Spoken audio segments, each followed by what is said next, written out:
All right, I'll call this meeting to order of the Sacramento City Unified School District Board of Education for our governance workshop on February 1st, 2021. Secretary, could you please call roll? Yes, thank you. Member Wu. Present. Member Pritchett. Here. Member Morawski. Here. Member Garcia.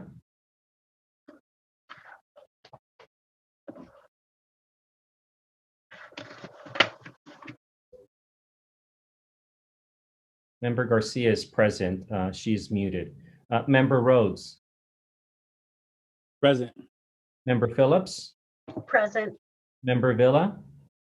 Here. And we're also joined by Student Board Member Shake. Here. Fantastic. Good evening and happy Monday to you all. With that, I will hand this over to Robin Fisher. Good evening, everyone. I'm going to share our presentation for this evening. It's just as a way to guide our conversation. I'm hearing that you may or may not have received the agenda, so I will make sure, as you all have done some welcome and introductions already with your roll call. Here's tonight's agenda. So that we President Pritchett, sorry, Ms. Fisher, if I can just interject. President Pritchett, just a couple of things. One is I want to make sure that the board has an understanding of sort of the what we're allowed to discuss in this space. And I've asked Raul to sort of give an admonition to the board and give clarity to the board on that. We also do have public comments, President Pritchett. So before we start, I would ask that that Anne read those public comments as they relate to the agenda itself. So Okay. I'm sorry about that, Robin. Okay. I'd like to hand it over to Raul first, and then President Pritchett, if we can open it up to public comments as well. Before. Absolutely. Okay. Sure. Thank you, Superintendent. Good evening, Board President, board members, and Superintendent. Just to briefly go over and confirm that, we are having an open session board meeting tonight. It's a special meeting. And for a special meeting, only the business set forth in the notice may be considered at the meeting. The notice must provide an opportunity for members of the public to directly address the legislative body about any item described in the notice prior to or during consideration of that item, and that is, of course, the governance workshop being the subject matter of our agenda tonight.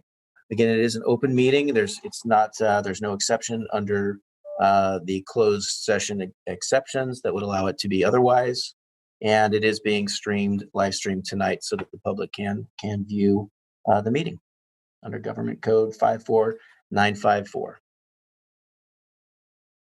And Mr. Perfect. Flores or Thank Rob, if you can remove the slide through public comment, please. Thank you.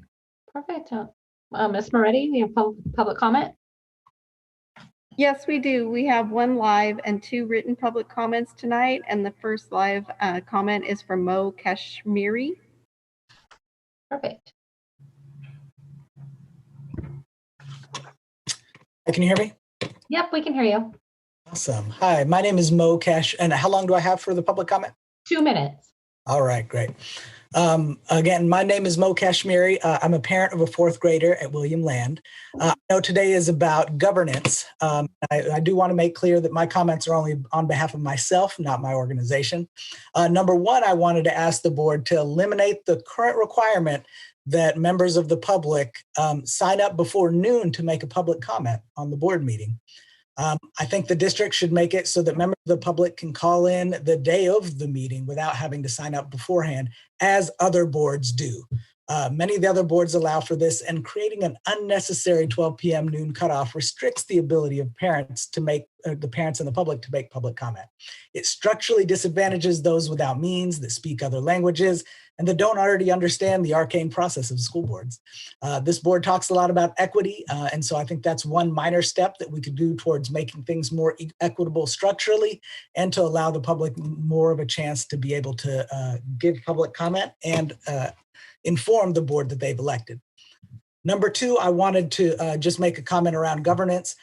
Sometimes I've seen school districts fall into the role of saying that our job is not to micromanage the district, and that the job of the board is only to hire and fire the superintendent.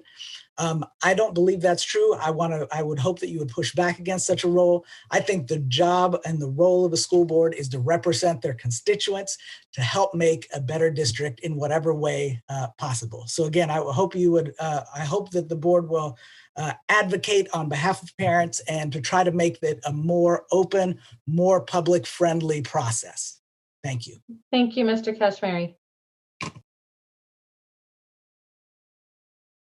And the next comment? Yes, our next comment is from Junior Goris and says, "Good evening, Superintendent Aguilar, President Pritchett." Sorry, President Pritchett.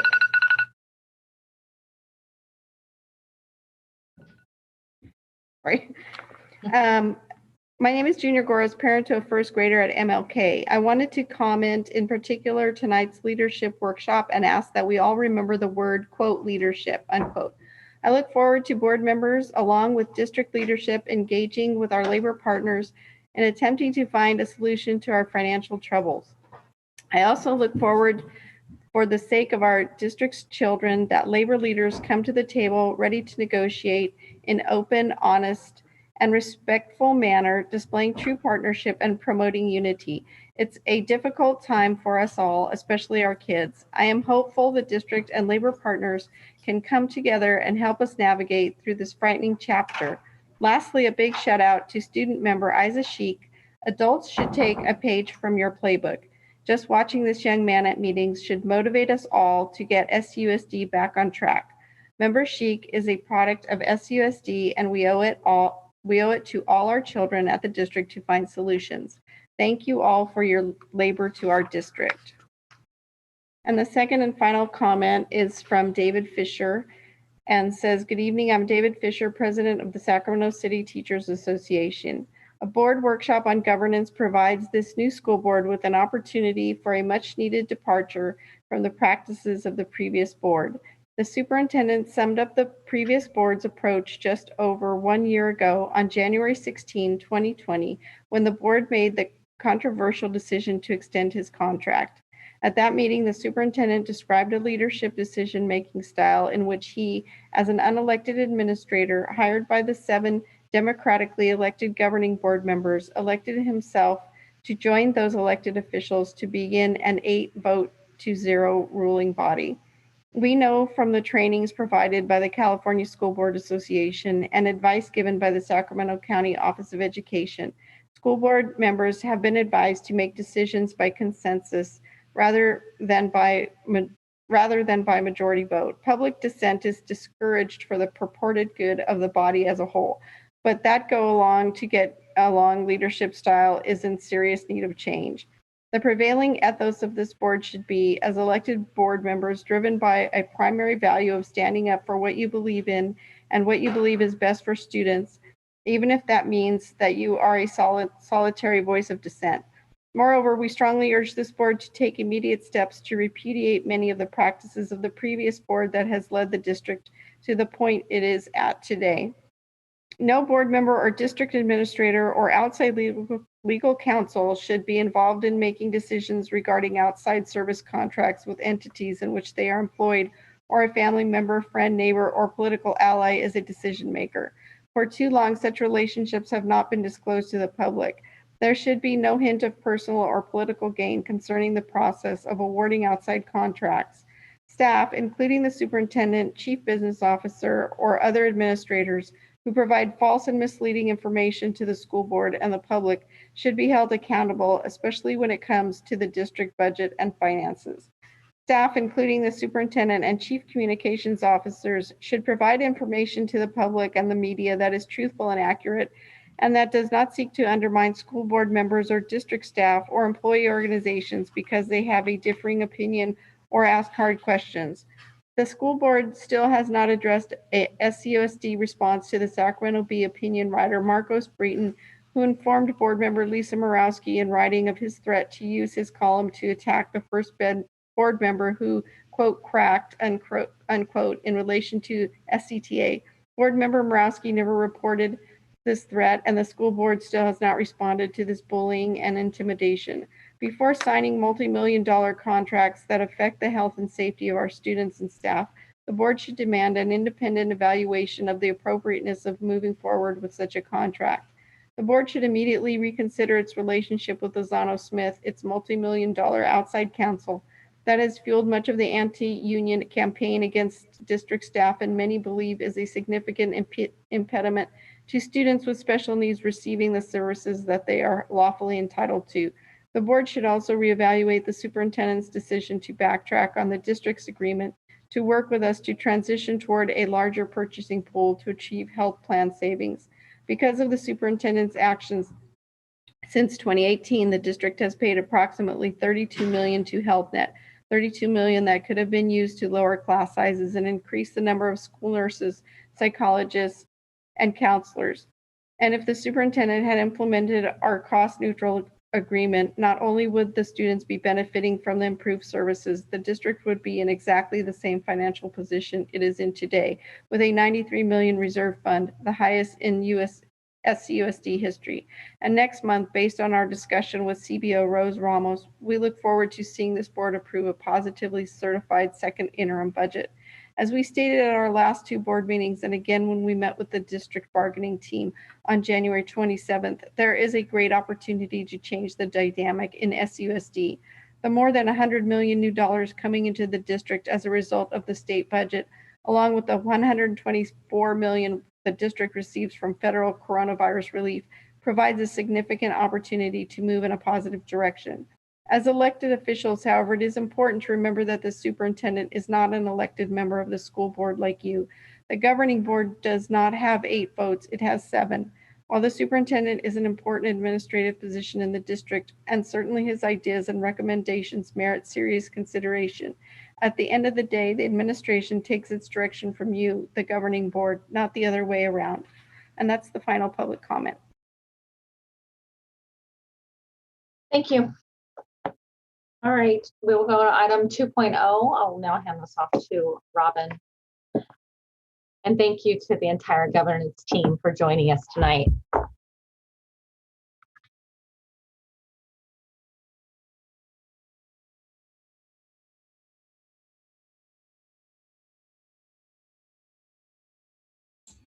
All right, so we had an agenda plan for this evening that may be modified slightly due to timing. I want to respect your time and what that looks like and means. So we have done our welcome and introductions. I'm going to move us, though, to our agenda.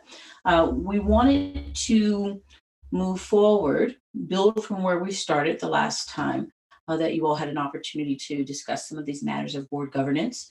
So we wanted to do some reflections on the first session, if there were any lingering thoughts that you might have had. We wanted to review and apply some of the reading that you all started with the governance core, school boards, superintendents, and schools working together.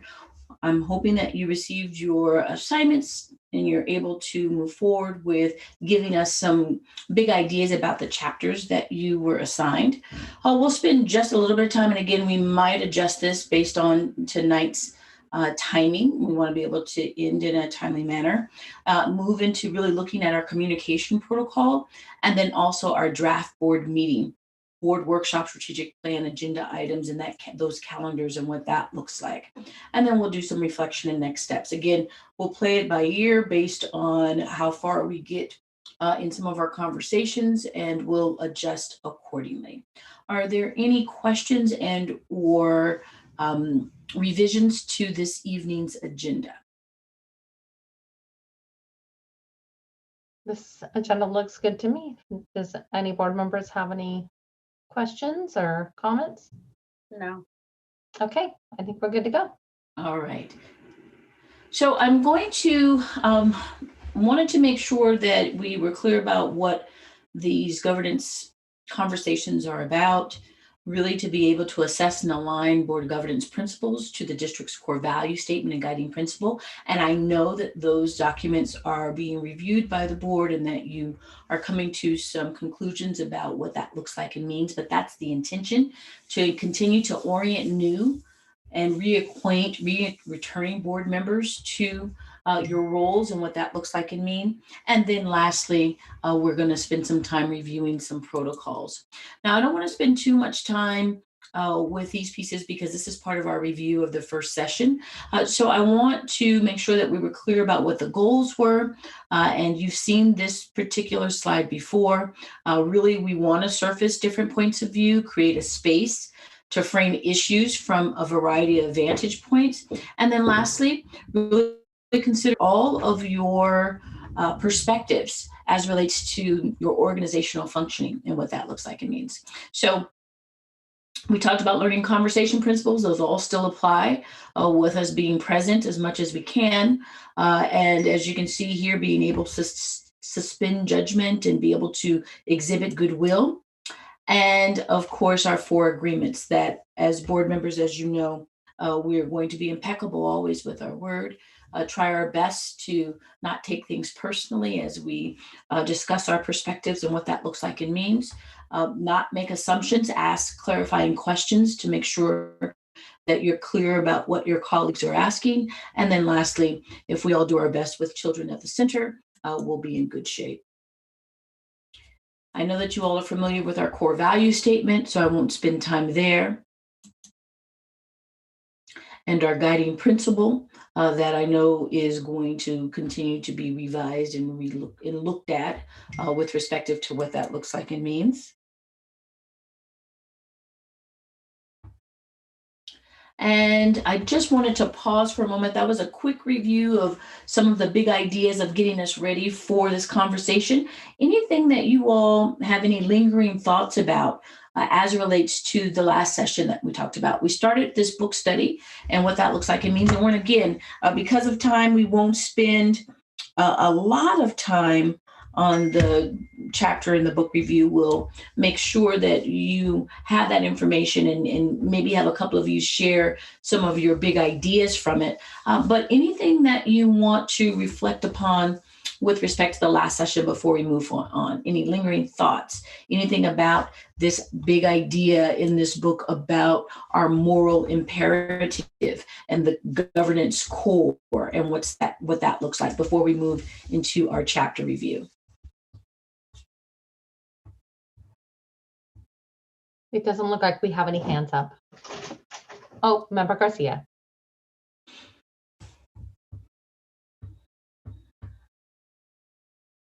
Member Garcia, we can't hear you.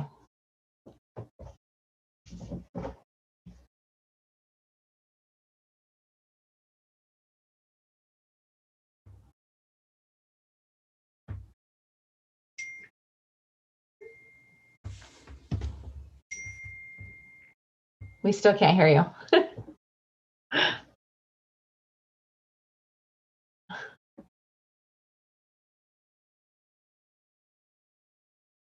All right, we'll move on and then we can come back to Member Garcia. Okay, sounds good. So let's then move into the reviewing and reflecting on this particular text. Again, this is the center text that you all are using to begin to really, again, think about governance and what governance looks like. And within context of using the ideas that are addressed in this particular resource. So what I imagined is that you hopefully received your chapter that you were going to highlight for us this evening. And as it is stated here on this slide. And the intention was that you were also sent a link to a graphic organizer that would help you with tonight's thoughts and what that looked like. But the big 4 ideas that we wanted you to consider is what are the big ideas of the chapter that you're reading? Because again, we know how busy we all are. We can't all necessarily read the book at the same time, but this would give us an idea and your colleagues some ideas of what was happening in the chapter that you were assigned.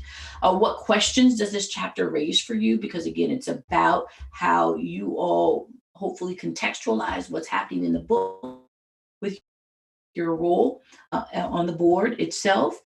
How might these ideas in this chapter support board members fulfill your roles and responsibilities? And in what ways could these ideas be used to inform the Sac City Board of Education's work? And those were the big ideas. Now, with respect to time, we don't have to cover all 4 of those questions. I would love for you to choose 1 or 2 just to give a good summary of what's happening in the chapter in which you were assigned. So I'm going to go back to what the review and reflections, who was assigned what. I'm going to stop and pause for a moment. Are there any questions about what we were asking you to do and what we're asking you to do as far as sharing with your colleagues some information from your chapter? What was that last square? That last square or last question was, how might ideas in this chapter support board members fulfill their roles and responsibilities? Thank Again, you. what we're trying to do is take something that may be theoretical, like a book or a text, and how do, when real life hits us in the face, when we're really, have to govern and we have to make decisions as a board, how can this resource be of support to you as you think about your roles and responsibilities? So with that, let's go ahead and get started. Let's go with chapter 1. And what I'm thinking is that we were all asked to read that particular chapter. So it would be great if I could get 1 or 2 members to give us an idea, a big idea of what was chapter 1 about, really the main ideas, the big ideas with respect to that chapter, and how it might apply to some of the work that you all are being tasked with as board members.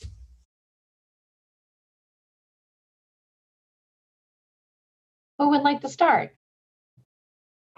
Don't be shy. Member Garcia. Can you hear me now? We can hear you now. Oh, yes. Okay, great.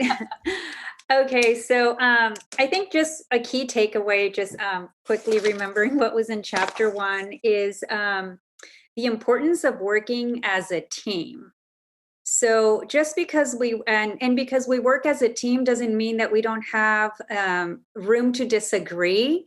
It's just at the end of the day, we have to continuously remind ourselves that we're a team.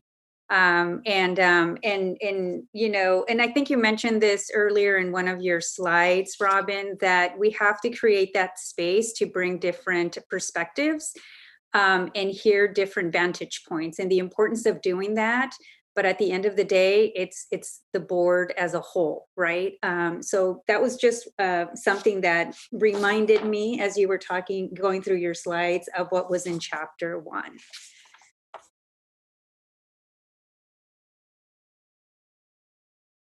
Excellent, thank you. Member Phillips. Chapter 1 for me, I highlighted a couple things, but there were guidelines for how to serve on the board, especially during times of friction. And it mirrored our group agreements pretty closely. But just to read something out of here, we are a team, but in trying to understand chapter 1, which was a little fuzzy in the beginning, was effective governance requires that adults on behalf of the children they serve find avenues of agreement so that they can govern the district in an effective manner. And that steps back to one of the things that they were talking about, is that we have to have a commitment to governance. So it was having that mindset. And I find that trying to have this mindset also has me wrapping my mind around the vocabulary that we use. So moral imperative and governance, the specifics of governance core. Maybe there's a way that we could explain a little bit more about specifically what the moral imperative is. I think it's what I just read about effective governance and being governing in an effective manner, but I want to make sure so that I'm not circling what doesn't quite make sense. Is that clear? It is. Yeah. Thank you. And if I may, so this is on page 18,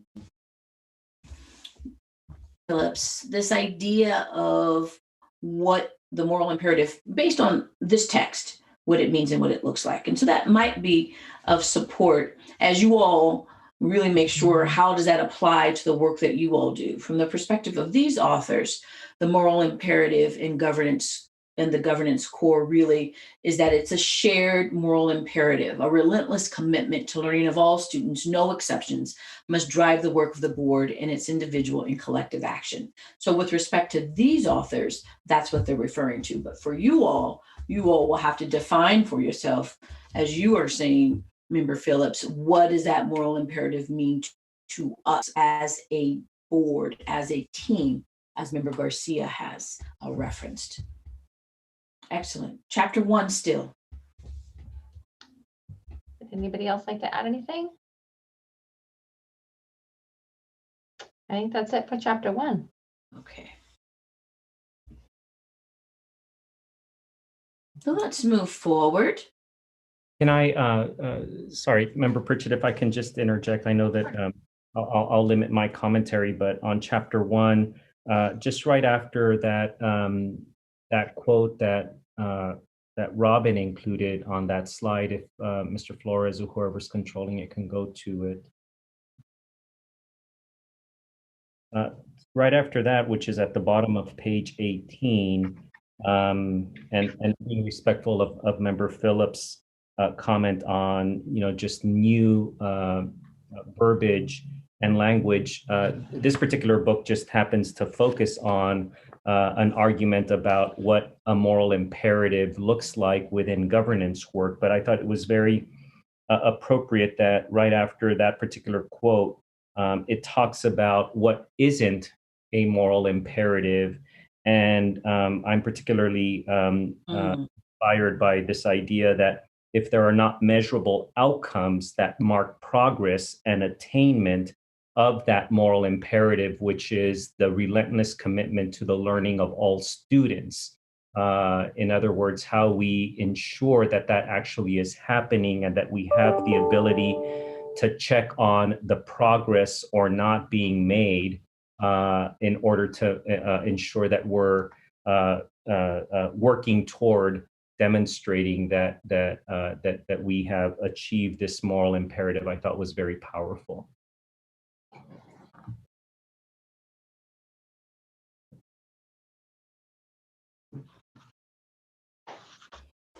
And so that sets the context, that first chapter of what this resource or this text is asking you all to consider. And then it moves into each of these parts, part 1 and 2, chapter 2 being a part of that. President Pritchett? Yes, thank you. So this was actually a very interesting chapter. It was on the mindset for on governance, and it talked about 4 components of the mind. And those components were systems thinking, strategic focus, deep learning, and manner. And there was quite a bit of interesting things that I've highlighted parts on every single page in this chapter. And some of the things I wanted to share were that I found interesting were having a governance mindset means, and then there were bullet points, always keeping the board's focus on the children, watching the budget. I double underline the word watching, keeping focus on long-term goals of the organization, building and maintaining a strong governance infrastructure, supporting the staff and creating a positive organizational culture, holding the organization accountable to the community it serves, and keeping the constituents of the organization informed and up to date on the work of the organization. That really stood out to me. And then the other thing that really stood out to me, there's a story in here called "The Dance Floor is Not the Balcony." And it talks about, if you're on the floor and you're dancing, and then you have a different perspective if you're up in the balcony watching the dancers. And it is our job as board members to be up in the balcony at that 10,000 foot level. And it says in here that the message is clear. Having a governance mindset means spending most of your time in the balcony or the helicopter getting an aerial macro view of the situation. Only then can a trustee see a complete picture of the system. Whenever a board or more likely an individual trustee steps into the fray, a loss of the context and perspective is almost certain.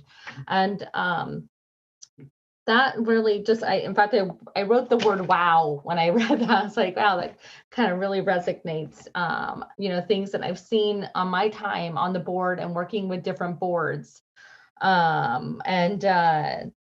The other thing I saw in here, there was a quote that said, effective trustees spend their time and energy doing the job rather than spending scarce resources doing the job of those that they hired.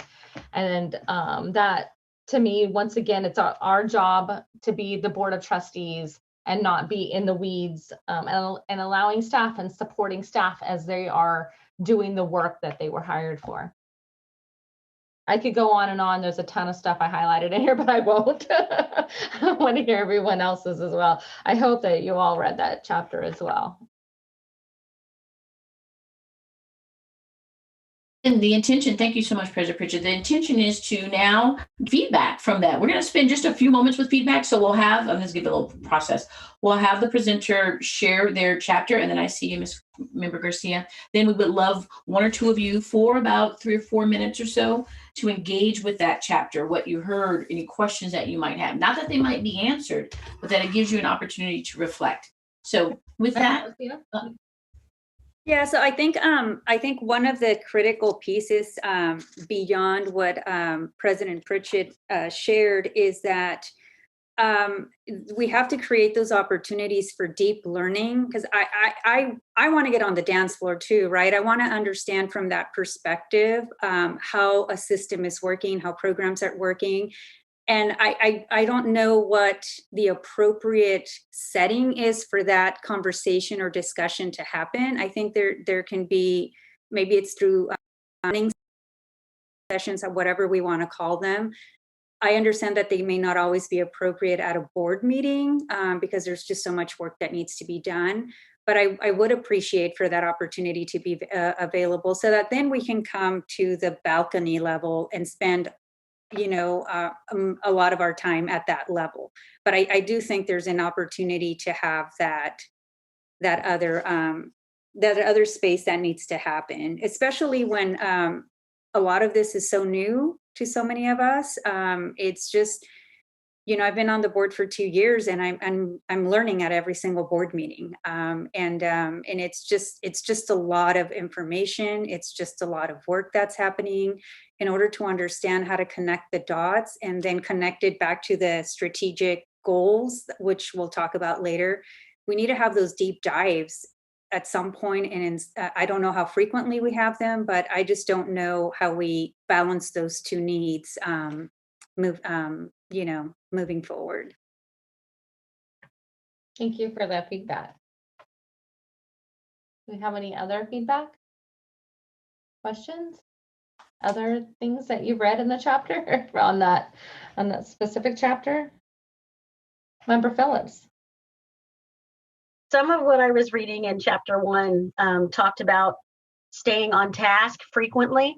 And it says, basically, I think I understand what Member Garcia is saying, in that sometimes you want to go down to the dance floor and kind of be a part of what's going on. And that's a way that helps to build our passion and keep us directed. And it's a question that can go unanswered. But it seems like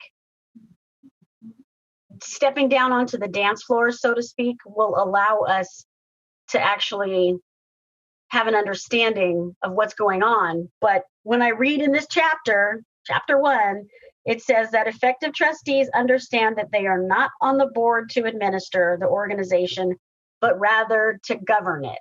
So, I mean, we're kind of floating above all the action. And sometimes as human beings, we want to get into the action and we want to be a part of it and we want to see what we can do. But we still, again, are kind of moved to a different area where we have to hover and watch. I think that you're absolutely right, Member Phillips, and I understand where Member Garcia is going as well. It did talk a little bit in chapter 2 regarding the gray area of a board member, And it's hard not to get into that gray area, especially when people in the community are asking questions, our labor partners are asking us questions, we want to be involved. I think that's why it's really important that we work with our superintendent and our staff closely along, with doing two buys and getting more information that we get. And that's how we get on the dance floor. Member Wu. I'm particularly taken by the use of the word listen. It is a Chinese word, and it talks about you, the ear, the eyes, the undivided attention, and your heart. And this is particularly important that we learn to listen.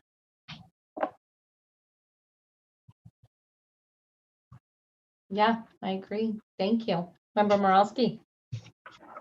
Yeah, I just wanted to add on, I think that strategic focus, which you mentioned, is a challenge. It's hard to stay in the right space.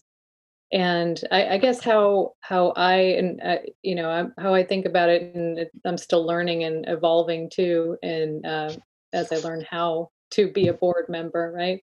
I think we do engage, at our school sites. We do talk to our community. Community engagement is actually a really important role, and a different role than the strategic work. But I think that's not a substitute for the strategic work that we need to do. All of that is, additive to, the core.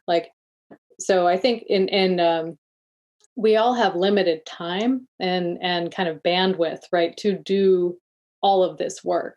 And so I think the more time you spend, maybe in the weeds, maybe the less time you have to make sure that you're staying focused on the big picture, and all of us all together, all of us thinking about the entire district and not a particular program or school site. So I think it's, it's if we spend our time in the way that we need to, foundationally, to do that deep learning and that strategic thinking in a way that's appropriate to our role. I don't think we have actually a lot of time to get into kind of micromanaging operations of the district, I guess. But I also wanted to echo Member Garcia's comment about having more deep learning sessions, because I find sometimes at the board meetings, there's not enough time.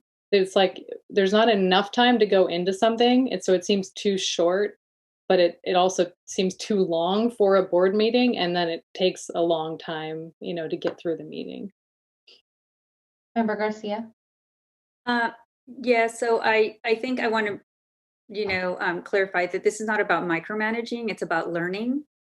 So for me, at least, it's really about learning, understanding how things are working. It's not about directing staff on how to do it, because I'm not the expert.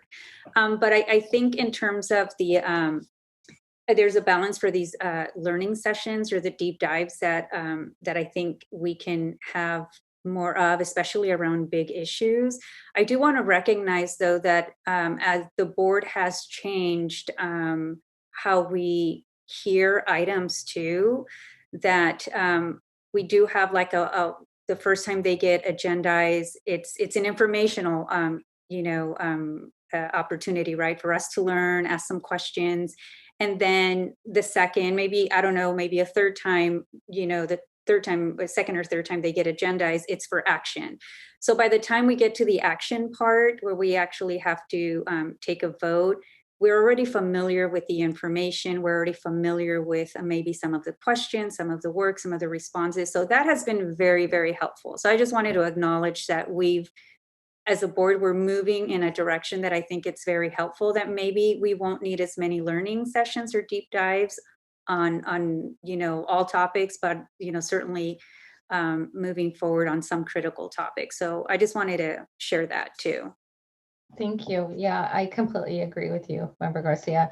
Robin, I also wanted to just share, the last one was manners. And there was so much in this that just reminded me of of our staff at our district and how the things that I say, are they taken the wrong way?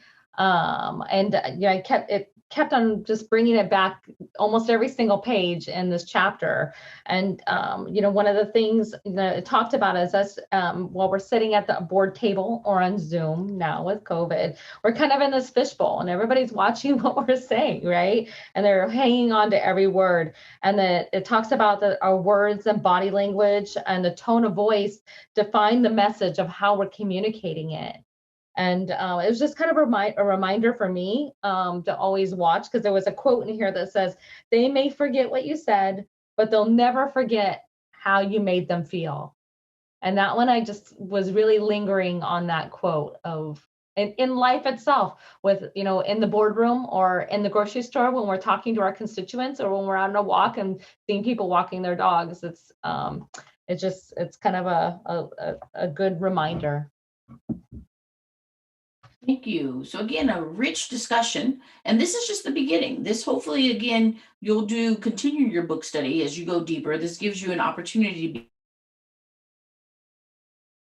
to teach these chapters. And so, Member Villa, we would love to hear your perspective on Chapter 3.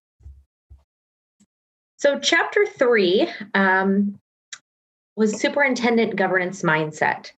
And this chapter really broke down the leadership styles of superintendents throughout the country, provided different examples of superintendents and how they worked with their boards, with their schools, and different struggles that they had, and some of the ways that their leadership styles.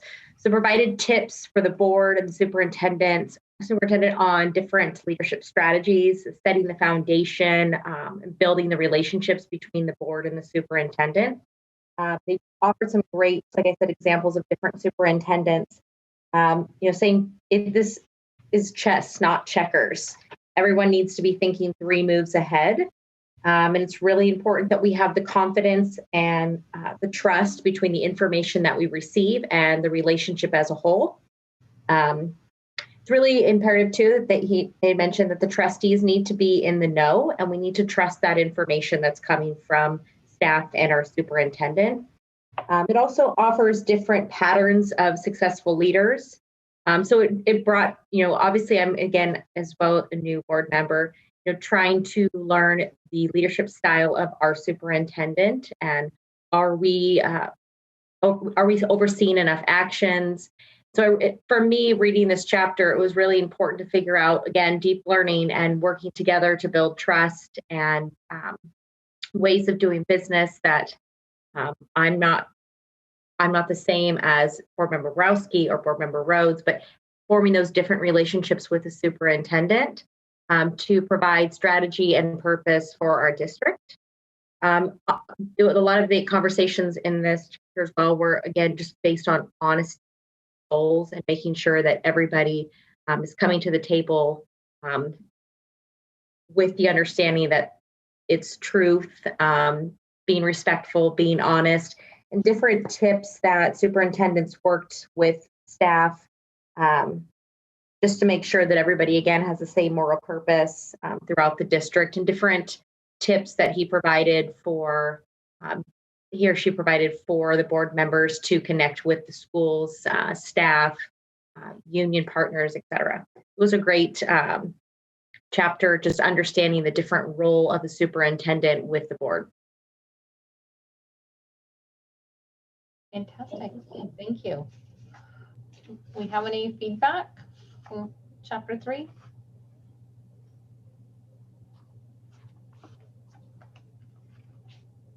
Questions, ideas, further thoughts, things that you might want to look in further for yourself?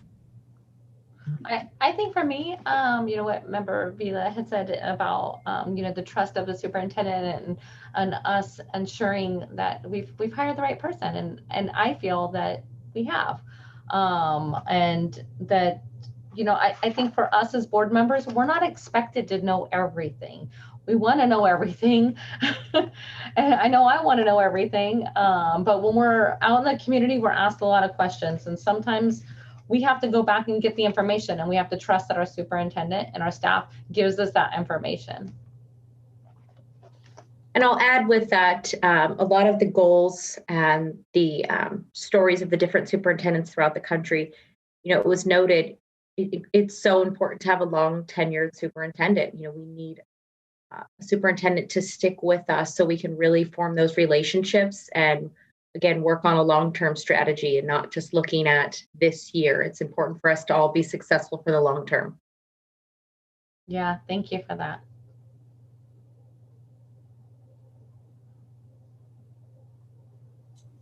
Are you ready to move on? All right. So this is important and I think really interesting as we welcome Chapter 4, welcome new trustees and Member Phillips. Would you please share some of your insights from this particular chapter? Chapter 4, welcoming new trustees. The one thing that jumped out at me the most was it said, if you have one new board member, you have a new board. And there's so much more that we have to learn from one another and learn ourselves. But there was one, that's my dog. There was one part that kind of caught me was what to do in your first 100 days. And it's different than the 100 days that I was thinking. And I'm like, oh, this makes actually more sense than to have something very specific, that I'm pushing for, whereas I'm actually supposed to be doing more of that teamwork comes back. You're part of a team. You got to get up to speed. It's not necessarily something that you're going to know, 6 weeks in, I'm good to go. I don't need any more deep dives. I don't need any more 2-bys. I'm good to go. The answer to that is take your time and learn what you can while you're still new. There were, I love my dog. 10 important additional things for us to remember was, again, that be patient and be a systems thinker, connecting the dots and finding, out how things work so that we can make those proper assessments. And when we're voting properly. So it was nice to read that the book acknowledged welcoming in new members in an onboarding process that makes you not just familiar with what's going on, but also comfortable with your new peers on the board. Yeah, thank you for that. Yeah, when I was reading through this, I hope that we extended some of this to you or most of this to you, with onboarding. But I know that there's work that can be done for us on with a new board. Is there any other comments or questions, or Member Garcia and then Member Morawski? I think just to piggyback on what Board Member Phillips was saying, it kind of like hits you as a new reality, once you, become part of the board, right? And I think one of the things that just kind of hit me just 2 years ago is that you are elected as an individual. So you're trying to retain some of your individuality, but you're now part of this team. So there's always that sort of balance, that tricky sort of trickiness, right? Trying to figure it out, how much of not necessarily me as a person, but what you went out and campaigned on, but also trying to balance that with being part of a team to move a system forward, right? So there's just always that sort of tricky balance. But there's one thing here that you are elected as an individual, but you must govern as a member of a team. So that just kind of like stuck with me as well. But I hope you feel welcome, because I'm excited that we have 3 new voices. And I always find that I always look forward to hearing different perspectives. And it's just always, for me, an opportunity to reflect and just really think about maybe I missed something and somebody else caught it, and that's awesome. And so for me, that is just great of having just new people, and that's just part of the system of boards, right? Every few years we get potentially new people, and that's always healthy. So just wanted to share that. Yeah, thank you, Member Garcia. And I love that, the 3 realities of governance that you were quoting. And that last one, that your success as a trustee is completely dependent on the success of your board. I love that one. Member Morawski. Yeah, so true. Thank you. Yeah, and I would love to hear also from the other new board members if they have any kind of comments or perceptions of, you know, what their first few, I guess, month, or I don't know how many days it's been, but and you know, and what we could be doing better or more in real time to help you get acclimated. You know, I feel like it's taken me a long time to learn, and then sometimes I'm like, oh, you know, if I would have known that, or if I would have known how to do that, or just even that was an option, like I could, you know, so I would have thought about it differently, you know, earlier in my tenure. So I think there's ways, you know, in reflecting on this, I think there's ways to get new, like kind of accelerate that learning, you know, based on, you know, that collective wisdom of what people have learned and noticed. And a lot of it is about process.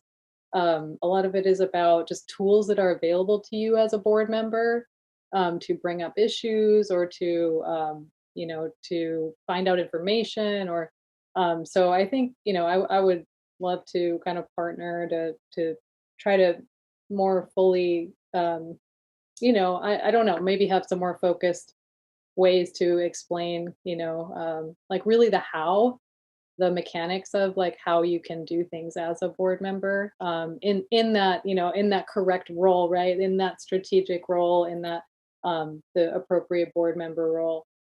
So yeah. Yeah, thank you. I don't know if the other new members have any other thoughts. Yeah, and I also like to bring student member Sheik into this very conversation. I mean, you know, contrary to popular belief, he is a kind of a new board member, although he seems like he's been around for a very long time. I'd love to get his take on this as well. Certainly, President Pritchett. Thank you. I was just thinking about this, you know, board policy 9150, I think it is, says that I am a full board member. And so in the context of whoever my successor will be, I think about the past semester and how much I've had to learn each week, and how much, you know, each week I approached a lot of unfamiliar topics, had to DIY and approach to sort of learning a lot of this. And I think we can do a better job of onboarding our student board members, given that they share the responsibilities, or most of the responsibilities that our elected board members do. I think sort of understanding sort of the philosophies we're discussing here today with regards to governance, as well as some of the more specific things of, you know, maybe Rose can do a budget workshop for our next student board member. You know, I'm looking forward to teaching our next student board member how to write a resolution, because that was something I had to, you know, seek out much later on in my tenure. And so I think in a lot of these conversations, the fact that we have an SBM revolving every single year doesn't mean that we should sort of forget that every single year. I think it's important to have that student well equipped with the skills that our board members need, so that they can represent student voice in the best way possible. Yeah, thank you for that. I appreciate that feedback. Do we have any other feedback from board members? New board members? I think the board member fellow here, that it's been very helpful to have those deeper learning sessions. Superintendent has been wonderful at connecting us with the right folks at CERMA to make sure that we are not getting in the weeds, but getting the correct information and really learning about the programs that we offer. That's been very helpful for me. Perfect. Thank you. All right, we can move on. Yes, let's continue, because again, what I love about this text is that it does build as far as its themes are concerned. And so for chapter 5, when we look at governing what's coherence, Member Morawski, I would love to hear your take and perspective on this chapter.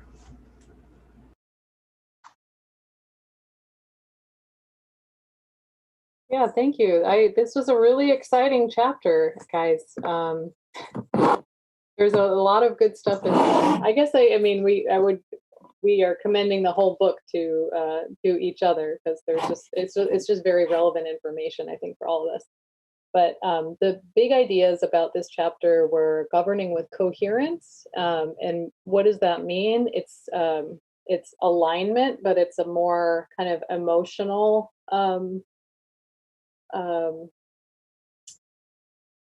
I guess, approach to having a shared sense of understanding that we're all moving in the same direction, that, that there is a coherence, like both internal to the board, that we know where we're going, we know, each other's values and so forth. And there's a coherence with the governance team and the rest of the district and its schools. So I think we have, in reflecting on where we are, I think we have work to do to get to that place. So it talked about, the biggest things were trust and collaboration, and again, back to that shared moral imperative for why we're all here. And so, building trust is really important. Being able to work together on things. So that made me think about, well, what can we do? What can we do together? And how do we, because you don't build trust, like it said, by saying, trust me. You build trust through actions. So when I say, I want to hear from you. Well, okay. So then does what we're doing then reflect the feedback you gave me, and stuff like that. So just to be real cognizant of that as we go. I think it was important to have, I guess, to make sure that board members have appropriate avenues to exercise their authority, to raise issues, like I was talking about, to address priorities they have within that coherence framework. And that communication is really important too, I think, in this time, especially with COVID, and we are all kind of isolated. And so it's really hard to build that trust and to build those relationships. So I think we just have to try extra hard to get to the point where we can have that trust, collaboration, and they talk about ongoing coherence making.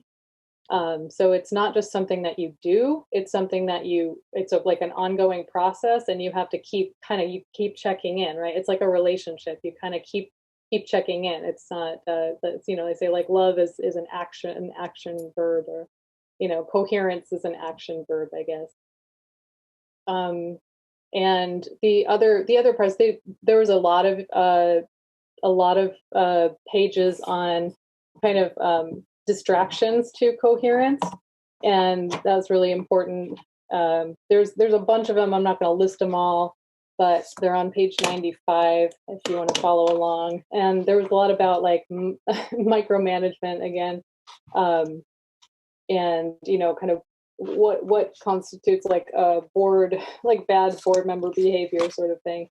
So there's, I think it's useful to look at that, and where's the line between micromanagement and accountability, was a really interesting line of inquiry, because like one person's accountability is another person's micromanagement.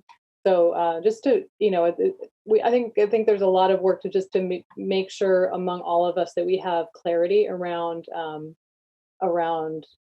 what's accountability, what's, and what is kind of more administrative. There's a lot of different ways that coherence is challenged, and I'll just say the titles, I guess, because there's a lot. But kind of balancing, how do you balance your individual core values with the board, that micromanagement versus accountability.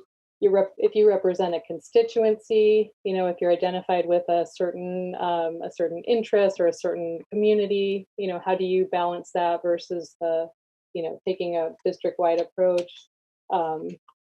Is compromise selling out? Do you want to, are you worried that you'll be seen as like just rubber stamping the superintendent's agenda versus, being independent? I think because the board is it's like the legislative and kind of executive in one.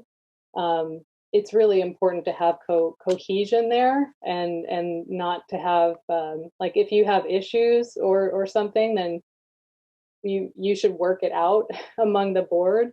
And it's not, you don't have to stand there and beat your chest and say, oh, that, all that district, that's not a functional way to do it. Confidentiality being really important. And the other thing is, I don't know if anyone has this, but handling trustee professional expertise, like if you are in HR or you are a teacher or it's very hard sometimes to not let your own professional expertise try to like inform you and to stay above like the line. So anyway, there's a lot in there.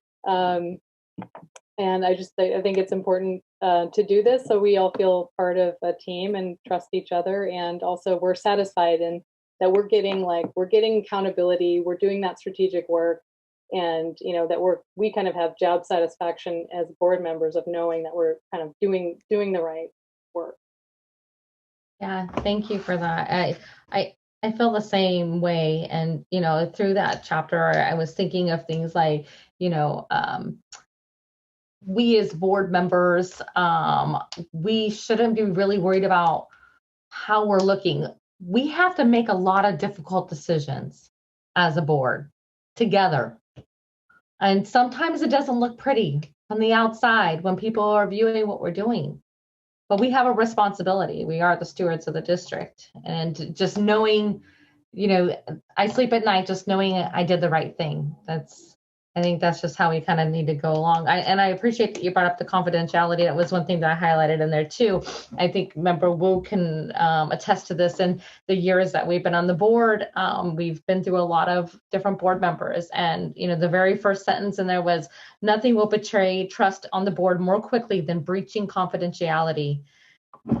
That we have seen that over and over again.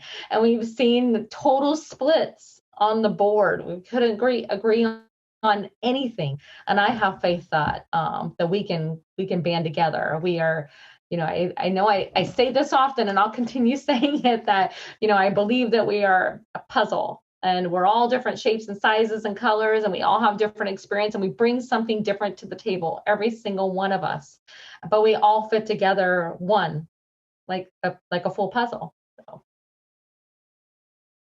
Anybody else would like to add anything? Member Rhodes, did you have your hand up? No, okay. Member Garcia. I see that I highlighted a couple of areas around trust and the importance of trust, right? And that trust doesn't mean that, a trust is about respect and understanding, not agreement. So even when we disagree with each other, it doesn't mean that I don't trust, my colleagues. I know that we're all here for our hearts in the right place. And we are faced with making difficult decisions, right? Where we have limited resources and we have to figure out how to make those, allocate those limited resources. And that's challenging. But I think I also, the flip side of that is that lack of trust makes collaboration virtually impossible. So it's just really important to understand that trust doesn't mean agreement, and the lack of it just makes it impossible to work as a team, because that trust is the lack of trust is just counterproductive. So I just wanted to share that, because that kind of just stuck with me. There is a lot in this chapter. I think you probably read one of the longest chapters in the book, but it is that just kind of just stayed with me. Yeah, thank you. President Pritchett, can I just make a very brief comment? Absolutely. Both echoing members Morawski and Garcia. in the, I'm part of just a network of superintendents that also did something similar to what you're doing in terms of reading the book and coming back and describing it. This chapter is probably the heaviest chapter. So as Member Morawski encouraged us, we really should all make a commitment to read this one. If all works out, I know that you already sent an invitation to the board to hold Saturday, February 27th from 9 to 1.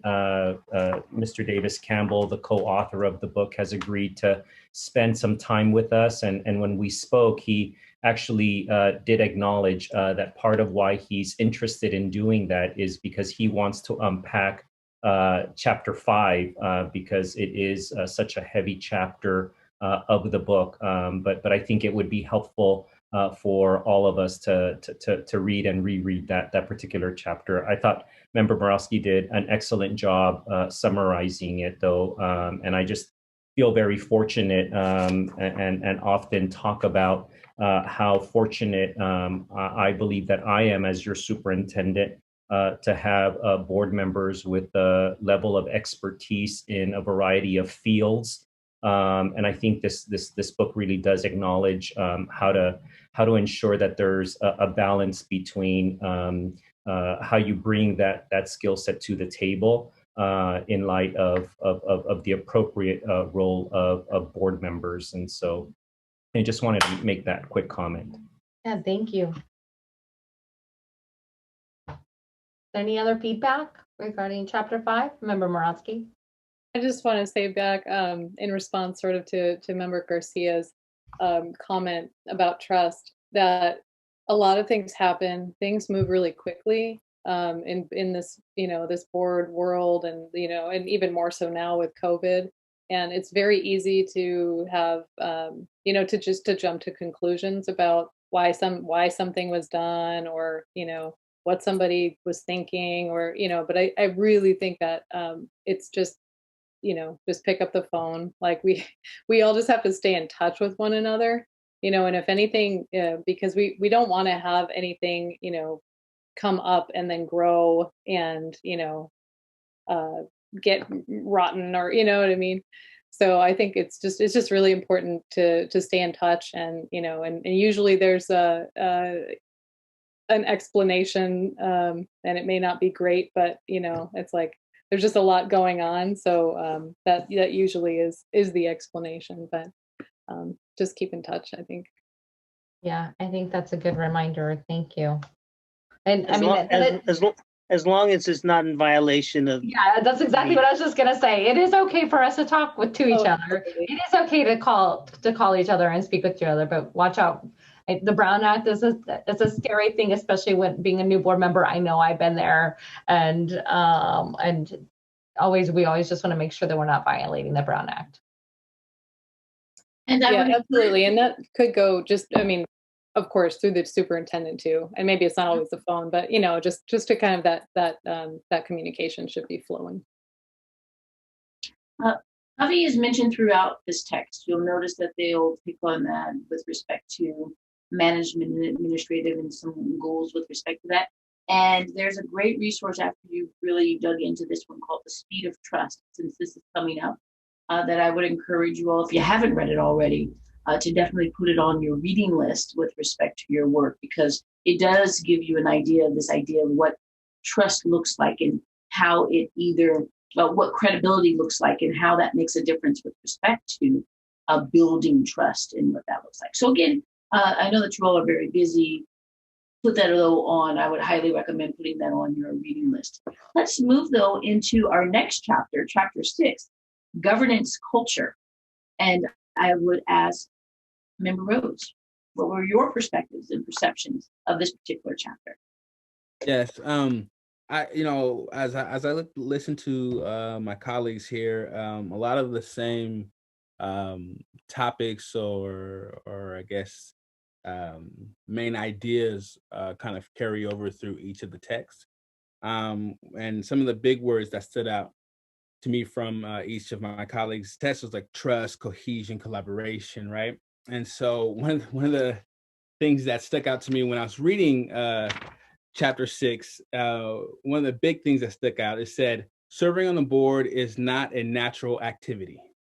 And any of my colleagues would know, and they understand that. And they said, on one hand, when we serve on the board, we do so with the expectation that we will make a personal contribution and will provide leadership for change. On the other hand, we are told that we have no individual authority to take policy actions on our own. And so the duality of that and pulling from two sides resonates. And then also what Board Member Morowski was saying was, it says most disputes on boards are not results of differences in points of views or beliefs, because those things can be resolved.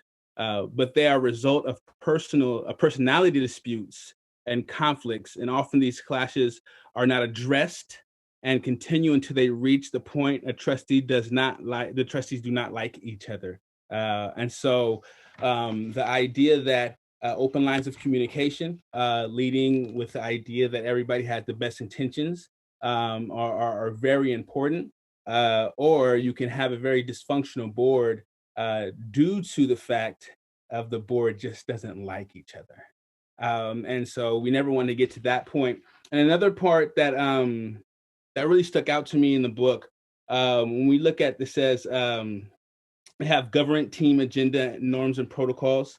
And then kind of when we went down into it, some of the ones that stuck out to me from, I think there was a grouping of schools that they said, hey, these are the board governance norms and protocols, and what some people are thinking about. And the things that kind of stuck out to me is like what Board Member Wu was saying, that he's had in a different chapter, but it brings it up here as well. And they say we are willing to take risks for our children, but we listen with our hearts, right? And so the idea of listening, and Board Member Wu was saying listening with your heart, with your ears, with your eyes, and the idea of actually being constantly there and taking in. One of the things that I'm personally doing a lot of, and making sure that I have a lot of opinions and a lot of thoughts, and that's the way my mind works,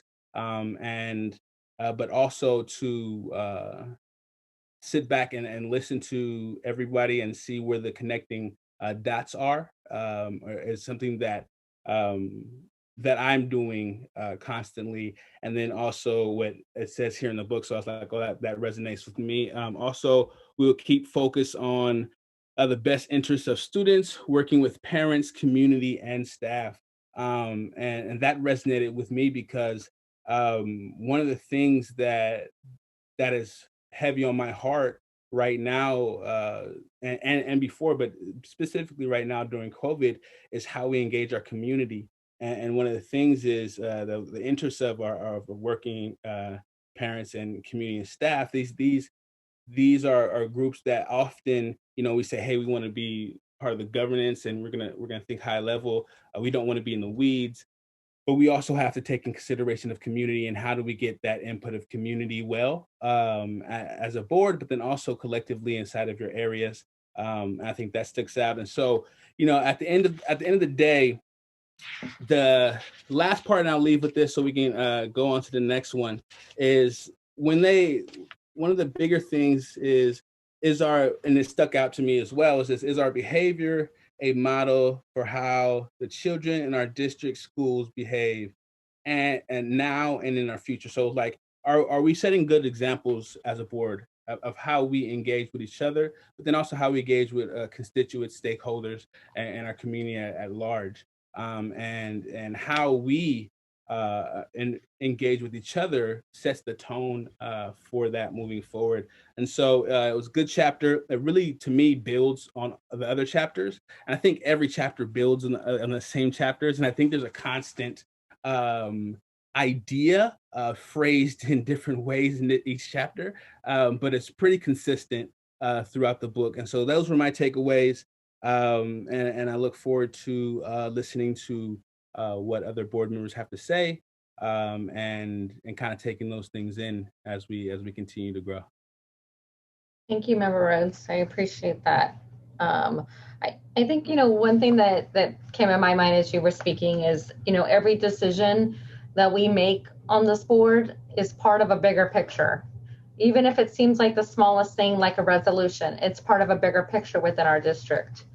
And working through that is really important, and knowing that it's part of that bigger picture. Are there any other comments and questions? Member Wu, did you have your hand up? No? Okay. Member Morosky? Yeah, just thank you. Quickly on this, one of the things that it mentioned in this chapter was the importance of norms and protocols. So I think, it seems sometime when I first joined the board, I felt like things were really rigid. Like, I know we're going to be discussing maybe communication protocols if we get time to do that today. But I, in my long 2 years on the board, I feel like I've really come to appreciate the importance of those protocols to keep everything running functionally, because it's a large organization, and I feel like having those strong protocols and norms in place helps us avoid problems that otherwise could come up. So I think it's probably worth us spending more time to really make sure that those are actually like laid out and communicated, because I think sometimes if you've been on the board a while, you're like, oh well, this is how it works, but if you just join, then you don't necessarily know that. So I think it's it's on us to be clear about what we expect from each other. Yeah, I agree with that. Member Phillips? And it's fair to say that it's not even an assumption that us new folks are like, what protocol and what are we doing? Right. So, and it talks about that resolving problems before they occur starts with the onboarding of new trustees and giving us the information that we need to know how things go and how things work and what direction we go in. So it's this was a heavy chapter too. Are there any other comments? Member Shi, did you have your hand up? No? Okay, I'm sorry. I keep on thinking I'm seeing your guys' hands up on the left hand of my screen. Member Wu, you do have your hand up. I think, though, that while onboarding is important, every time you enter a situation, you'll be refreshed as to what was in the onboarding, because onboarding is just too much information all at one time. I can attest there. All right. That goes with onboarding consistency, right? So it sounds like there's some consistent review that might need to happen so that you don't have to memorize things. You can have resources at your fingertips that you can refer to quickly so that you know what needs to happen and what that looks like and means. So as you're even talking now, you're starting to think through what are some of those things that would make your job based on this text even more efficient and effective if you had certain things that you could refer to so that you wouldn't have to feel like you have to memorize, but that you have access to, that you have the appropriate resources around you, people or otherwise, that can support you as you really think about what does it mean to govern in this way. Excellent. Okay. Yes. Oh, I was just saying, and it kind of goes back to, if we're looking specifically on page 114 and 15, is that North Monterey County government's team agreements on 114 and 15. It really does. Just reading this helped me kind of understand some of the things that we're doing, just because it's very simple, it's very intentional, and it kind of gets to the point. So I know we have these somewhere on our board. Somewhere these exist for us too, and that's something that I'd really like to go over. Fantastic, thank you. I also think it's important for like, board member to board member onboarding. And I know I asked all of our new board members to participate in that. And that was only by my own experience of being a new board member and not having the board member to board member onboarding, and then just sitting in the conference room, for 2 days straight with all of the district staff and binders, and feeling very, very overwhelmed, but not understanding just the board member perspective from one board member to another. So I hope that, when all of us are gone, that continues and grows. And all right, any other comments? All right, can move on, Robin. All right. Chapter 7, the governance job. Board Member Garcia, what are some of your ideas around that particular chapter? Well, this was, it wasn't a very long chapter, but it was very meaty, because this is where like the rubber meets the road, right? This is where it all comes together. And I think on page 123, you do get the figure that just kind of gives you sort of how it all works together, how it's all connected, interdependent, and it's this continuous loop, right?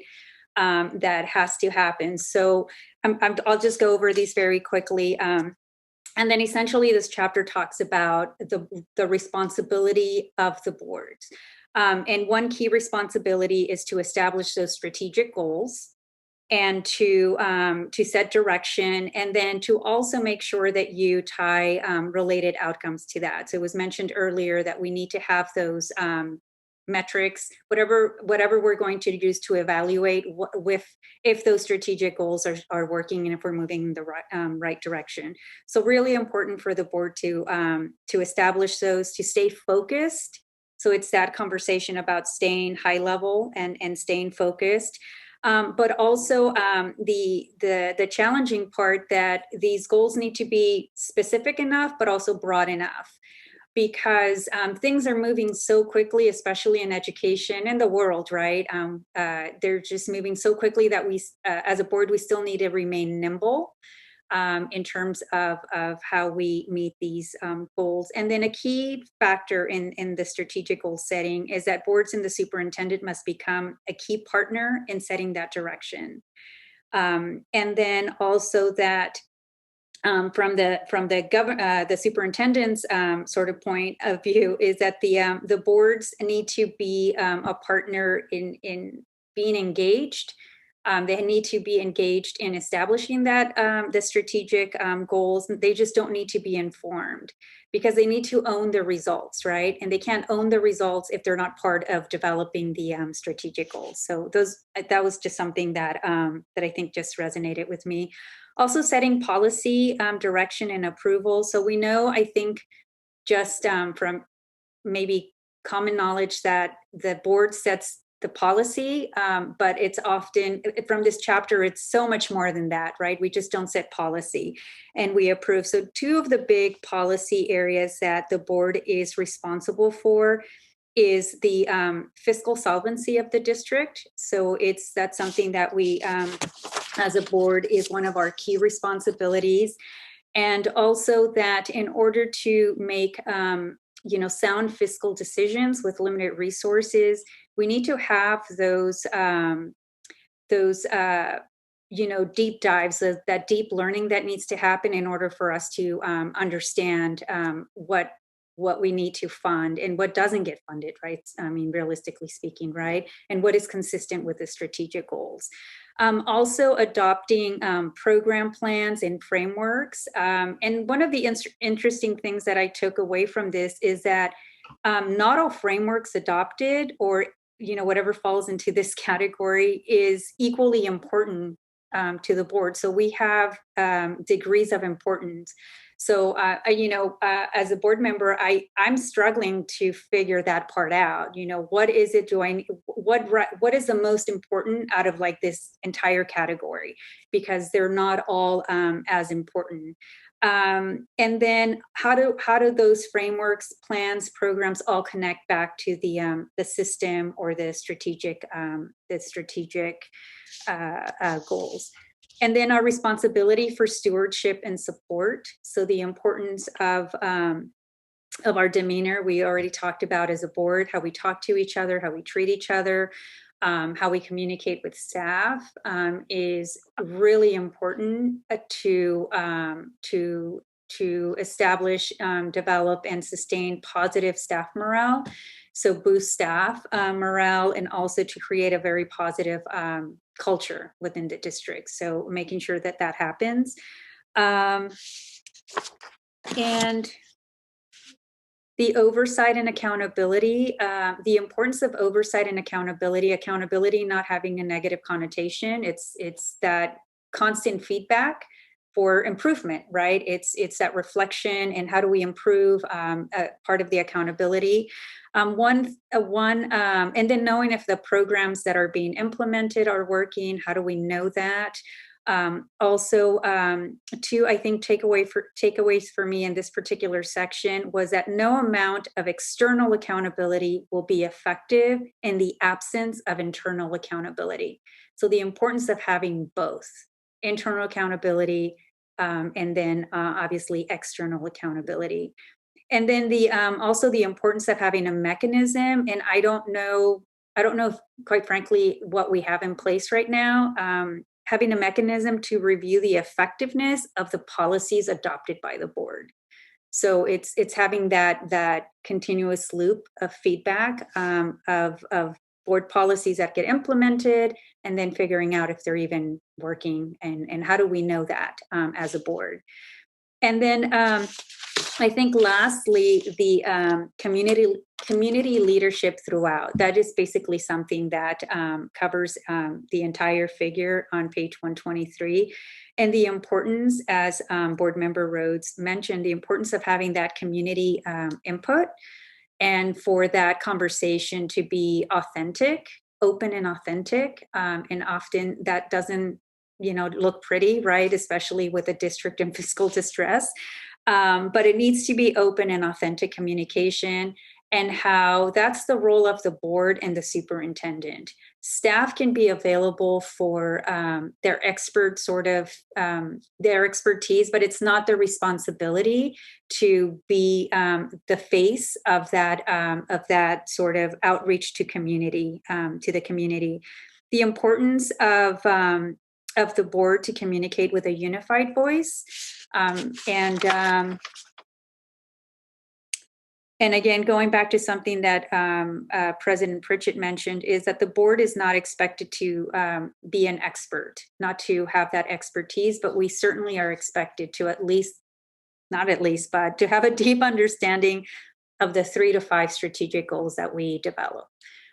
So those were some of the key takeaways for me, and the big ideas from this chapter that essentially brings everything, chapters 1 through 6, together in defining what the roles of the board, the responsibilities of the board are.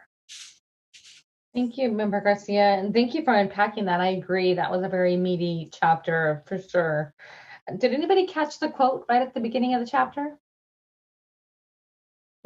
It says, our jobs are a lot like taking a shower. One wrong turn and you're in hot water. And I think we can all relate to that for sure. Any feedback or questions? Member Morawski? This is just sort of related, and it reminded me of a quote from my chapter I just wanted to share, and that was on the importance of speaking with one voice. And this is on page 106. And it said, often a question arises, what am I supposed to do when I vote no on an important issue? The issue passes, and then someone asked if I support the vote of the board. One answer given by a very wise trustee was this district is governed by policy. The board as a whole makes policy. I am obligated to abide by the policy, even if I voted against it. If I can't, then I will resign from the board, but I will not undermine the implementation of the policy. To do so would seriously damage the ability of the board to govern and the district to carry out its mission. So it's not totally related to that chapter, but I thought it was really good and very wise, and I just wanted to share that. Yeah, thank you for sharing that. That's actually very deep for sure. And is there any other comments? President Pritchett, just very quickly, one very quick reaction, because we mentioned it at the last governance workshop. I think that this chapter really does a good job of unpacking the two primary functions of our board members. And because of the situation that we're in from a fiscal perspective, we talked at the last governance structure of trying to bring to light and bring more weight to that non-fiscal duty that board members have, that I think has up to this point taken a smaller role, if you will, in our discussions, our conversations. And so and that's understandable because of the serious fiscal challenges that we face. But I do think that this chapter does a really good job of unpacking the other very important role of board members around adopting programs and or student programming to meet the needs of our students, which again, because of our fiscal challenges, we're not in a position to spend a lot of time on that topic. And I think that will be key as we move forward, just to bring that to light a little bit more. Thank you. All right, Robin. Excellent. Again, now we're starting to wind into the last couple of chapters, and I think that this is really important, this idea, Member Wu, of governance tools in chapter. This kind of winds it up and collects it, and really talking about the tools that are available or should be available to governance team. Discussion meetings, governance handbooks, board self-evaluation, and board continuing education. The thing I took away from discussion meetings is how do you govern in light of the Brown Act? How do you govern in light of open meeting laws? Because it is very difficult to talk amongst yourselves and still be frank. The second part that I took away is governance handbooks. The one thing that's important is when there's an action which is agreed upon, write it down. The third, we have never on this board done a self-evaluation. And I've been harping on it for years now, but we need to do one, because you can't measure anything if you can't measure it, you can't improve it. Then lastly, continuing board education. We are hiring consultants. We are doing continuing education now. And I think that with every board education, professional development that we do, I am refreshed. Thank you, Member Wu, and I appreciate you talking about the board. I've thought about that. I thought about that a lot lately, and I thought it might be beneficial, and I'd love to have the discussion of the board to have a 360 done on the board. And that way we know the views of everyone around us, including and how we're functioning as a board. Any other comments or questions, feedback, feelings? Member Garcia? I'm hungry for a board evaluation, because I think, and I'm sure I'm guilty of it, where I make mistakes and I don't know I'm making them because I don't have that opportunity to sort of reflect and learn, right? So I would welcome that as a board, that we give ourselves that opportunity. I think we owe it to ourselves in order to as a team, govern in a way that is impactful for our students. I thought the continuous of board education, I spend my days, my day job is about public policy, public education policy from, pre-K to 12 and beyond, right? The bookends too. And even with that level of understanding and in a professional way, being a board member is totally different. So I appreciate the opportunities to continue education as a board member because it's a totally different role. It's a totally different mindset. I understand sort of the policies, but when it comes down to the district level and how each district is different, how they may the outcomes look different, even though they're the same sort of laws that were implemented, same sort of state policies. It's just really helpful to have that the continuing board education. So I just wanted to share that because I truly appreciate it, and I really do see that we are a board evaluation would be value added. Great, thank you. I appreciate that. Any other comments? Morowski. I just wanted to second that. And I also I thought we did something like this in 2019, but maybe it was something a little different, but I would really welcome the opportunity. I think we have some work to do on that alignment, coherence, strategic goal setting. So I think a board evaluation would be great. And I just wanted to also thank President Pritchett and Superintendent Aguilar for holding this meeting. This is exactly what they're talking about, right? Is just focusing on governance and carving out time for that, which is just, it's really critical and there's no substitute for it. So I hope we can continue to do these workshops as well. Yeah, absolutely. And I think you're right. We did do a small evaluation at the same time we were doing the superintendent evaluation. But to be honest, I don't think anything ever came about that. So that's why I would really like to suggest doing a 360 evaluation on the board. Member Garcia. So speaking of evaluations, I can't remember, I think it was my chapter 7.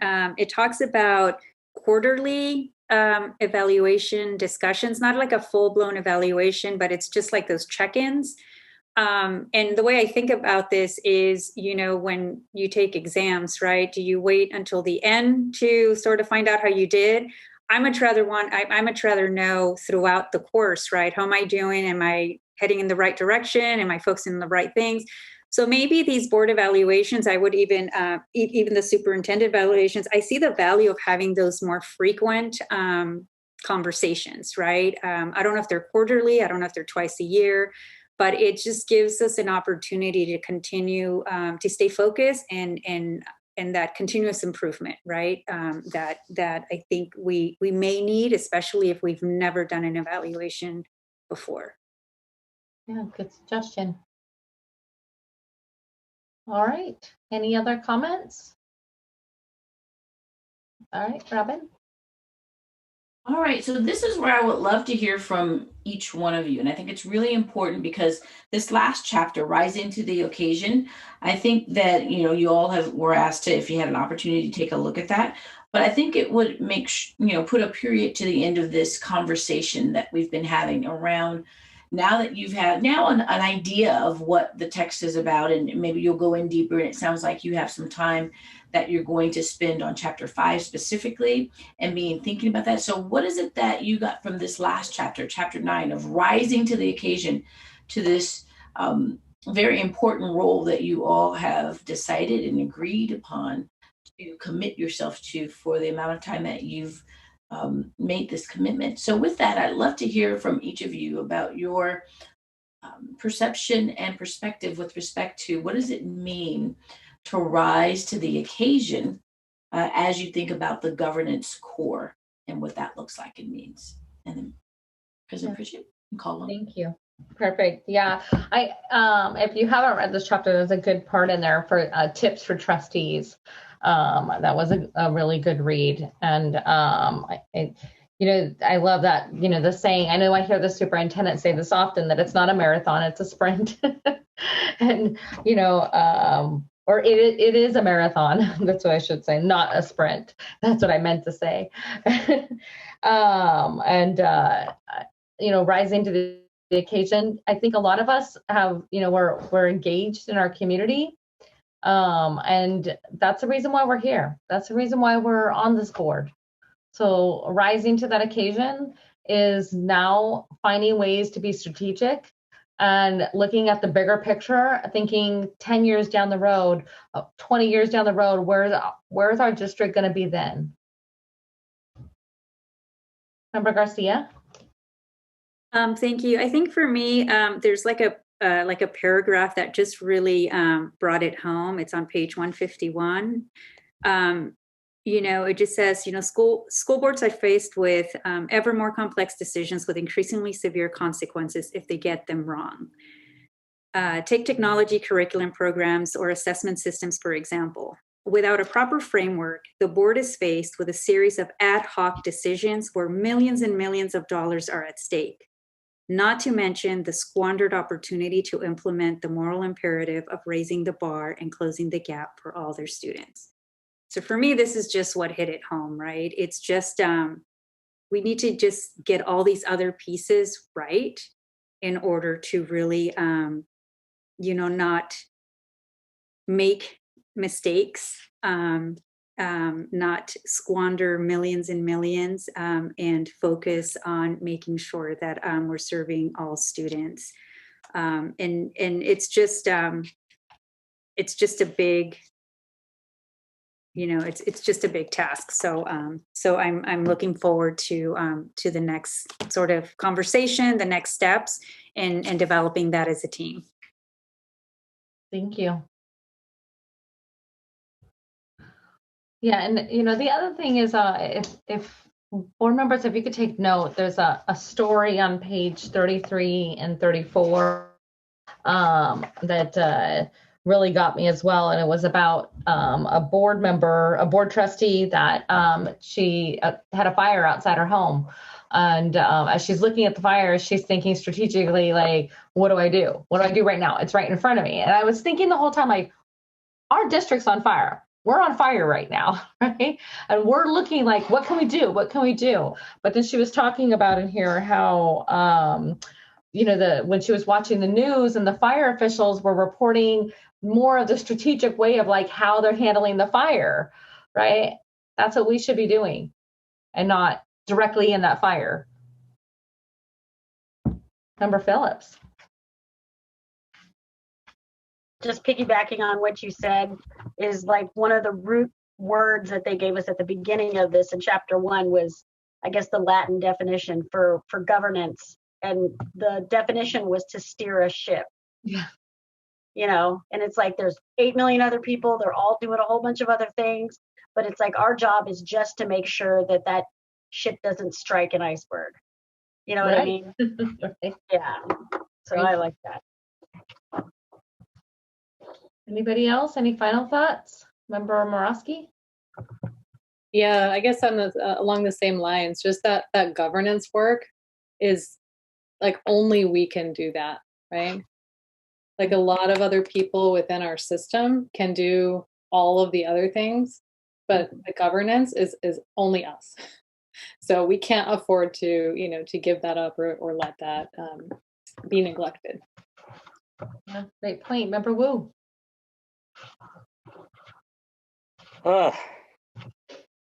Stay strategic and focused. Never forget the bottom line is the children, not adults. That's what pushes me. Yeah, that's a good line. Member Rhodes. Echoing a lot what the colleague says, but definitely, and the first tip for trustees was a great reminder. You are in this for the long haul. It's a marathon, not a sprint. You said that earlier, but yeah, that's my mentality of the whole thing. Like the late great Nipsey Hussle says, the marathon continues. So that's what it is, and so we have to do so much work, but it's the long term ideas of how we get there that's going to really push us. So yeah. Yes, perfect. Thank you. Member Shea. Thank you, President Pritchett. I would just concur with what Member Wu says about what the bottom line is in a sort of strategy for moving forward. I think if there ever was a moment to rise to, this is it. President Pritchett, you're absolutely right to say that the district is on fire metaphorically right now. And so between all these crises that we're facing, I think the way forward is not to become administrators, but I hope we can take a lot of lessons from the conversation today and from the text on how to govern effectively. Just to close out, thank Member Rhodes for quoting Nipsey Hussle. I think that's fantastic. Happy Black History Month, brother. Superintendent? Member Pritchett, thank you. I just wanted to acknowledge, I mean, there's just so many quotes, the one that Member Garcia read on page 151, but there's just so many. I think I want to go back to just this theme of how we continue to press ourselves and lean in with the idea of what effective governance means and how we balance our primary functions, if you will, as board members in the role that we play. This idea that, let's make sure that we're not overspending or misspending when we're not able to assess and hold ourselves to account for being able to, as Member Wu mentioned, you can't improve what you can't measure, for example. I think there's other areas in the book as well that focus on this idea of having a smaller set of initiatives, if you will, of strategic goals. And at the very beginning, it talks about making sure that we don't fall prey to initiative-itis, right? And not confuse initiatives for what a coherent framework could bring to us. We just don't have the capacity to try to solve our challenges through additional initiatives either. We often talk as a staff here that the main thing is to keep the main thing the main thing. Now, that doesn't mean that there's only one thing that becomes the main thing, but the fewer main things, the easier it is for us to, again, keep the main, the main thing is to keep the main thing the main thing.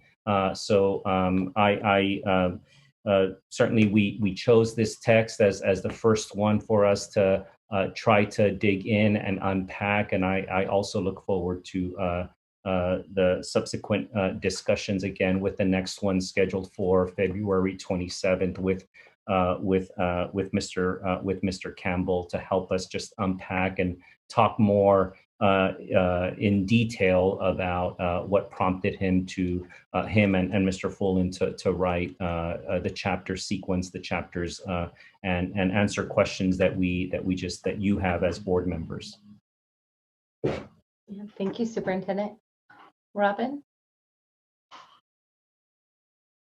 Well, I just want to make sure that there are any final thoughts for the good of the order before you all transition to your next piece, which is to take these actual chapters, what you've learned or what you're starting to learn from this text, and begin to apply it to the work that you all, again, have committed to do. My job was to provide some structure a little bit to your conversation, to provide you with some graphic organizers, to make sure that there was a theme that you could follow as you started this conversation about the role of governance and what that looks like. Sincere hope that you'll continue that process as you two and grow as a board together. And it is now 7:28. My internet connection telling me I'm unstable, telling me it's time to go. Am I frozen? I made it through. I think I made it through. It's given up on me. But I'm so to the people that this conversation with Superintendent Aguilar. That's what I have for you all.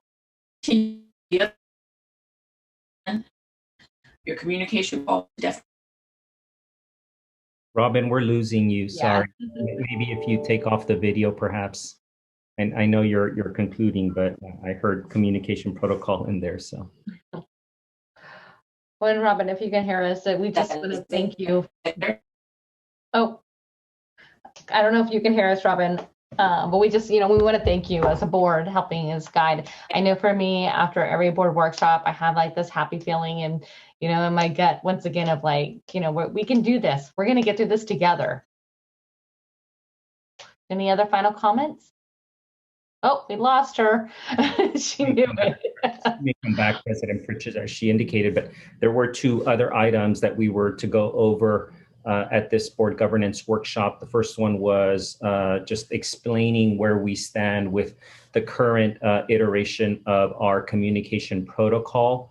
And then also a discussion about governance planning that Member Morawski had requested.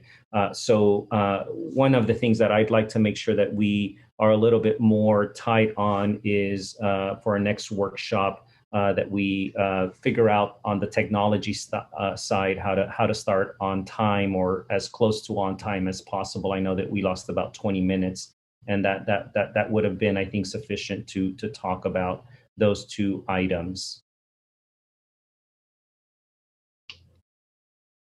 Robin, can you hear us?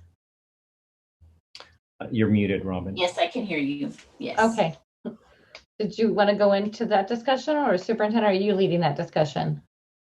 No, I think what Robin was mentioning, President Pritchett, is we were scheduled to go through 7:30.